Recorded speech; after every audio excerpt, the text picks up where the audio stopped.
দর্শক, আরও একটি দেশে ওই নেপাল মডেল শুরু হয়েছে। এটা হচ্ছে ফিলিপিন্স। দেখুন ভারত থেকে কতটা দূর, এশিয়ার মধ্যেই পড়ে, অনেক দ্বীপ নিয়ে একটা দেশ তৈরি। তো সেখানে এখন এইসব শুরু হয়েছে। ওখানের যিনি প্রেসিডেন্ট রয়েছেন ফার্দিনান্দ মার্কোস, তার পদত্যাগের দাবি, এইসব যাচ্ছে তাই একটা ব্যাপার। দেখতেই পাচ্ছেন ঠিক যেভাবে নেপালে বা অন্যত্র এইসব হয়েছিল, একেবারে ইয়াং যে জেনারেশন, ওই জেন জি বলে যেটা বলা হয়, সেই সেকশনের সব ছেলেরা বিশেষ করে, এবং এমনকি এটাও শুনছিলাম নাবালক তারাও সব নেমে পড়েছে। পুলিশ আটকানোর চেষ্টা করলে ওই সব হয়, তাতে করে অনেকেই জখম হয়েছেন এবং পুলিশেরও অনেকে জখম হয়েছেন। প্রায় 40 জন পুলিশের লোক জখম হয়েছেন ইট পাটকেলে। আর এদিকে গ্রেপ্তার করা হয়েছে। একেবারে ভয়ঙ্কর একটা পরিস্থিতি। গত রবিবার থেকে শুরু হয়েছে বিষয়টা। তো এখন ওখানকার পরিস্থিতি কোন দিকে যাবে এটা কিন্তু খুব বলা মুশকিল, কারণ আশপাশের অনেক সব দেশে এশিয়াতে যেসব ঘটনা ঘটছে সেসব থেকে অনেকেই উৎসাহিত হচ্ছেন এবং ভেবে নিচ্ছেন যে এইভাবেও পরিবর্তন করা যায়। তো সেই এনার্জি আসছে বিশেষ করে ইয়াং যে জেনারেশন তাদের মধ্যে, যেহেতু কয়েকটা দেশে হয়ে গেল। তো ফলে এখন ভবিষ্যৎ কি ওখানকার যিনি দায়িত্বে রয়েছেন তার বা পলিটিক্যাল লোকজনের, ইতিমধ্যে অনেকে পদত্যাগ করতে শুরু করেছেন। তো সব মিলিয়ে আরও একটা দেশ এই রকম বিক্ষোভের মুখে। প্রিয় দর্শক, আমি শফিকুল ইসলাম এবং আপনারা দেখছেন আরামবাগ টিভি। কারণটা কি? কারণটা দর্শক যেটা দেখছিলাম সেটা হচ্ছে যে ওখানে সেচ ব্যবস্থা বা বন্যা নিয়ন্ত্রণের যে ব্যাপার, এটা নিয়ে খুব আর কি। দেশটা যেহেতু অনেকগুলো ছোট ছোট দ্বীপকে নিয়ে, কয়েক হাজার ছোট ছোট দ্বীপকে নিয়ে গঠিত একটা দেশ, যদিও মানুষ বসবাস করেন খুব অল্প সংখ্যক, হাতে গোনা কয়েকটা দ্বীপে, বেশি 10-11টা এরকম, কিন্তু হাজার হাজার দ্বীপ ওখানে আছে, ছোট ছোট দ্বীপ। দেখতেই পাচ্ছেন, ম্যাপ দেখেই তো নিশ্চয়ই বুঝতে পারছেন। আমি তো খুব এটা তো অনেকটা করে দেখানো হয়েছে। যদি একটু বড় করে দেখানো হতো তাহলে দেখতেন সব ছোট ছোট ছোট ছোট অনেক দ্বীপপুঞ্জ। তো এখানে প্রাকৃতিক বিপর্যয়ের যে সমস্যা, এটা একটা কিন্তু বিরাট। যত বিশ্বের দেশ রয়েছে তার মধ্যে এটা একটা যেখানে মাঝে মধ্যেই প্রাকৃতিক দুর্যোগ এসে পড়ে, আছড়ে পড়ে, এমন একটা অবস্থান। ফলে এখানে বন্যা নিয়ন্ত্রণ, সেচ ব্যবস্থা এটা খুব জরুরি। তো সেই জন্যে ওখানে এই যে যাকে দেখাচ্ছিলাম, যিনি প্রেসিডেন্ট রয়েছেন, উনি বলেছিলেন যে খুব ভালো কাজ করব। 2022-এ এসছেন। ওনার বাবাও দায়িত্বে ছিলেন একটা সময়, তো ইনি জুনিয়র বলে এনাকে বলা হয়। তো বলা হয়েছিল যে আমরা সেসব ব্যবস্থা করব। অনেক টাকা বরাদ্দ করা হয়েছিল, $950 মার্কিন, যেটা আমাদের ইন্ডিয়ান মানিতে 84,000 কোটি টাকা এরকম ফান্ড। কিন্তু এত কিছু হয়েছে কিন্তু কাজ হয়নি। টাকা এত অ্যালার্ট করা হয়েছে কিন্তু কাজ হয়নি। সে অর্থে খাতায় কলমে বলা হয়েছে, বাঁধ বাঁধা হয়েছে, কিন্তু সেখানে দেখতে পাওয়া যাচ্ছে না। মানুষ সমস্যার মধ্যে পড়ছেন, দুর্যোগের মধ্যে পড়ছেন। মাঝে মধ্যেই ওখানে অনেক কিছু, বললাম না, আছড়ে পড়ে, এমন একটা সমুদ্রের মধ্যবর্তী একটা জায়গা। তো বাঁধটা খুব জরুরি। তো ওখানে মানুষ বন্যাতে খুব ভোগেন। এমনি দেশটা দেখুন, দেশটা কিন্তু খুব উদীয়মান, বেশ এগোচ্ছিল, কিন্তু এত করাপশন ঢুকেছে, সব নেতারা পকেট মোটা করছেন, এই অভিযোগ ওখানে এসছে। তো সেই জন্যে মানুষ কিন্তু এবার ক্ষিপ্ত হয়ে গেছেন যে এত টাকা বরাদ্দ হয়েছে দেশের টাকা, আর সেখানে কাজ হবে না, বাঁধ দেখতে পাবো না, বন্যা হয়ে যাবে, দুর্যোগের মধ্যে পড়তে হবে। এটা কি? এটা কাহার তাক সহ্য হতে পারে?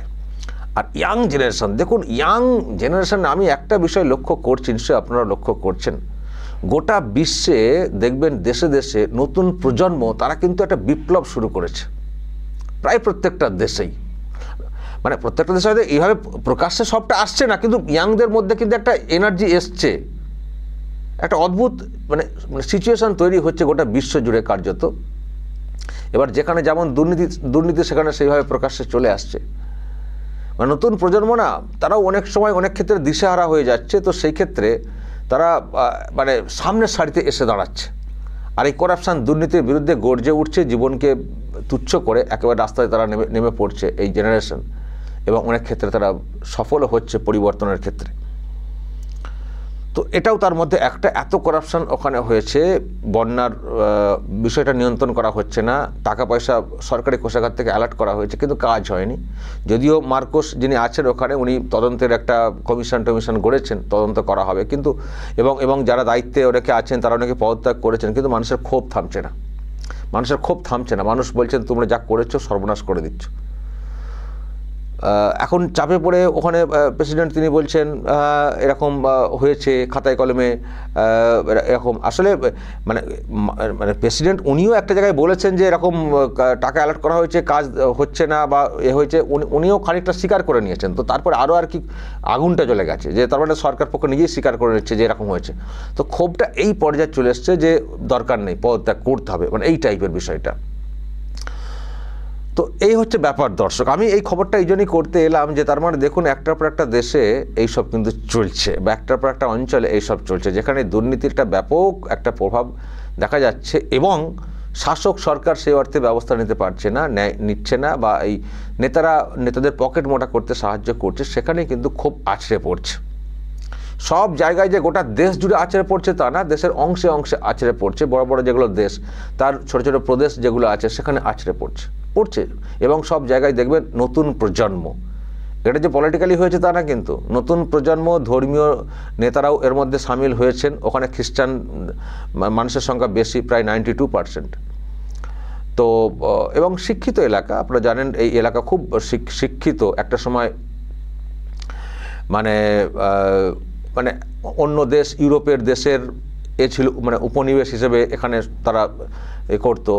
পরে মার্কিনরা এটা দখলে নেয়, তারপরে মার্কিন থেকে আবার নিজেরা এইভাবে একটা চলছে, মানে একটা ইতিহাস আছে এই দেশের।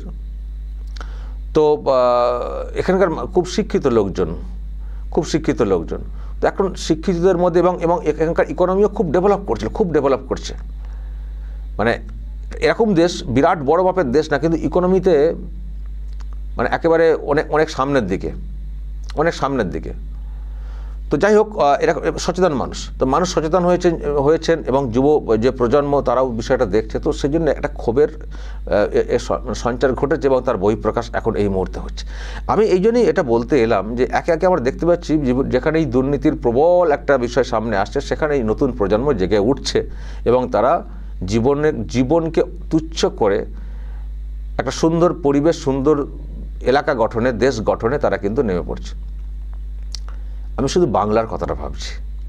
এই যে এখানে বন্যা নিয়ন্ত্রণ বা সেচ ব্যবস্থা, এই যে যার বিরুদ্ধে এখানে ক্ষোভ আছড়ে পড়ছে, একই টাইপের বিষয় তো আমরা এখানে সেচের কথাটা যেহেতু উঠেছে, আমি এখন তো এই মুহূর্তে সেচ নিয়েই বলবো, সেচ নিকাশি। এবং এখানে আরেকটা কথা আমি দেখছিলাম, এই শহরে এত মানে অপরিকল্পিতভাবে সব মানে অনেক কিছু গজিয়ে তোলা হচ্ছে, তাতে করে মাঝখানে যে নদী নালা এগুলো আছে সেগুলো সব মানে সরু হয়ে যাচ্ছে, এবং সরু হয়ে যাওয়ার কারণে অনেক ক্ষেত্রে জলোচ্ছ্বাস হচ্ছে এবং জমা জলে মানুষের ক্ষতি হচ্ছে। আমি এই জন্যেই এটা আজকে করতে এলাম, এটা দেখে।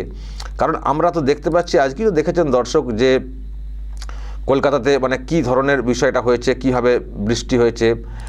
কিছু ভিডিও তো আমি সামনে এনেছি, আপনারা দেখেছেন, কতগুলো ভিডিও সামনে এসছে।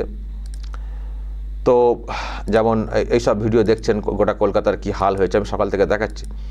তো একই তো বিষয়, নিকাশি নালা ঠিক নেই, সেচ ব্যবস্থা ঠিক নেই।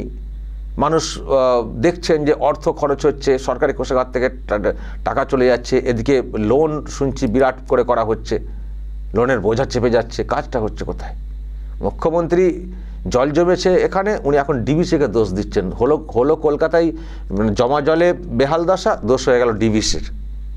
এই যে দায় কোনো কিছু না নিয়ে অন্যের উপরে দায় ঝেড়ে দেওয়া।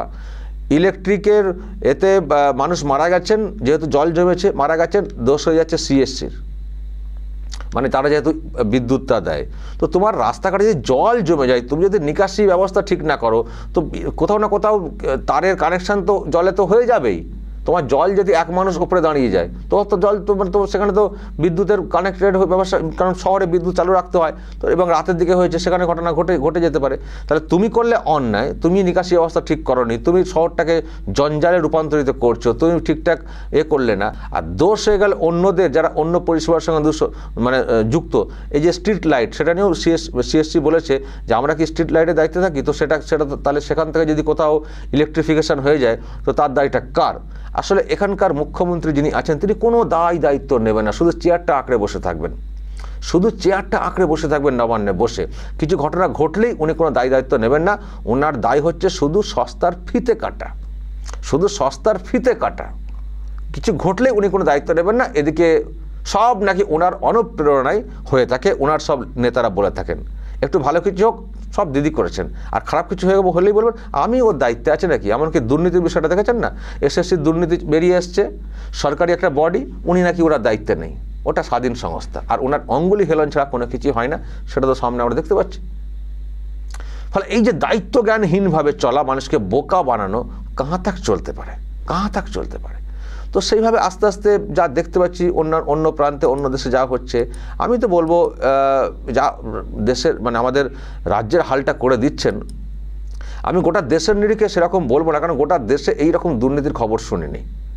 আমরা একটা দেশ নিয়ে চর্চা করছি, তো নেপাল, শ্রীলঙ্কা, ফিলিপিন্স চর্চা করছি দেশের নিরিখে, কিন্তু আমি বলবো ভারতবর্ষের গোটা দেশের ব্যাপারে আমি চর্চা করতে চাই না। কারণ গোটা দেশের মধ্যে পশ্চিমবঙ্গে যেভাবে দুর্নীতি এসছে, এবং এটা অনার্থ হয়ে গেছে, প্রকাশ্যে চলে এসছে সব কিছু, এই রকম দুর্নীতি গোটা দেশের কোথাও নেই, কোথাও নেই।